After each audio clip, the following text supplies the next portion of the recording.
How to make role categories on Discord. Log in to Discord. Make sure you are logged into your Discord account and have the necessary permissions to manage roles and channels in your server. Click on your server's name on the left sidebar to access the server where you want to create role categories. Click on the server's name at the top left corner of the screen to open the server settings.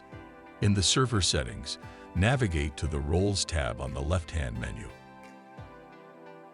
Click on Create Role. Enter a name for your role. I choose the name BOT.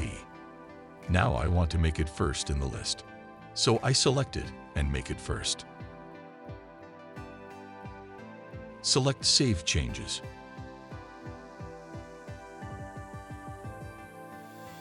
Go back. Click on People icon at the top.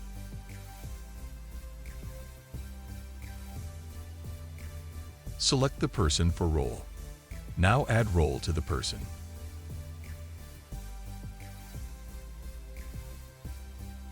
That's how you can add role categories to Discord.